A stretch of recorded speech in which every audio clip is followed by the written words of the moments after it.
राधे राधे। आज ही अपने आप से एक सवाल पूछिए कि क्या आप अपने मन को कंट्रोल कर रहे हो कि आपका मन आपको कंट्रोल कर रहा है? सच पूछिए ना, तो हम अपने मन को कंट्रोल कर ही नहीं रहे, हमारा मन ही हमें कंट्रोल कर रहा है। मैं ऐसा इसलिए कह रही हूँ कि हम डिसाइड करते हैं कि आज हम बहुत कम फ़ोन यूज़ करेंगे या फिर हम अपना टाइम गलत चीज़ों में वेस्ट नहीं करेंगे। हमने जो चीज़ अपने लिए सोचा है, अपना टाइम हम उस काम को करने में इन्वेस्ट करेंगे। सोचते तो हैं हम ऐसा, लेकिन जब बात करने की आती है तो फ़ोन देखने बैठते हैं तो फ़ोन देखते ही रह जाते हैं, देखते ही रह जाते हैं और वो जो काम इम्पोर्टेंट था वो पेंडिंग ही रह जाता है। और उसका रिज़ल्ट क्या होता है ये आपको पता ही है। क्योंकि हम अपने मन को कंट्रोल कर ही नहीं रहे हैं, हमारा मन हमें कंट्रोल कर रहा है। और आपको ये चीज़ समझना बहुत ज़रूरी है कि मन को कंट्रोल करना बहुत ज़रूरी है, क्योंकि ये आपसे बड़े-बड़े क्राइम तक करवा सकता है। एक बार की बात है, एक किसान होता है जो अपने ही खेत में खुदाई कर रहा होता है और खुदाई के दौरान उसे ज़मीन के नीचे से एक काँच की बॉटल मिलती है।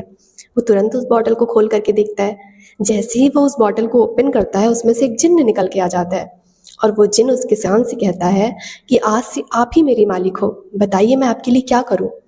लेकिन मेरी एक शर्त है, अगर आप मुझे काम देना बंद कर दोगे तो मैं तुरंत आपको खा जाऊँगा।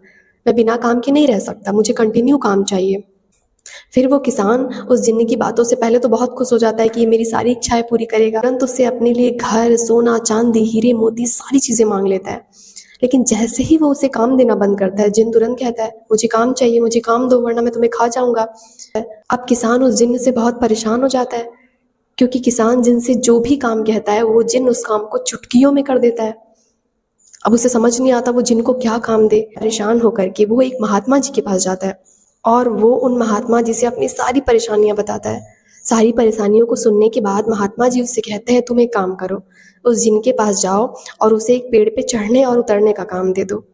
फिर ऐसे तुम्हारा पीछा उस जिन से छूट जाएगा। किसान बिल्कुल वैसा ही करता है, जिन को एक पेड़ पे चढ़ने और उतरने का काम दे देता है और ऐसे उस जिन्न से उस किसान का पीछा छूट जाता है।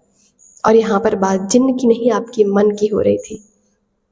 अगर आप भी अपने मन को कंट्रोल करना चाहते हो, नाम जाप में अपने मन को लगाना पड़ेगा। हम अपने मन को नाम जाप में लगाएंगे तभी हमारा मन सारे गलत चीज़ों से मुक्त हो करके, निष्पाप हो करके, शांत और शुद्ध हो पाएगा। अगर आप भी चाहते हैं कि आप अपने मन को कंट्रोल कर सके तो आपको नाम जाप करना आज से ही स्टार्ट करना है।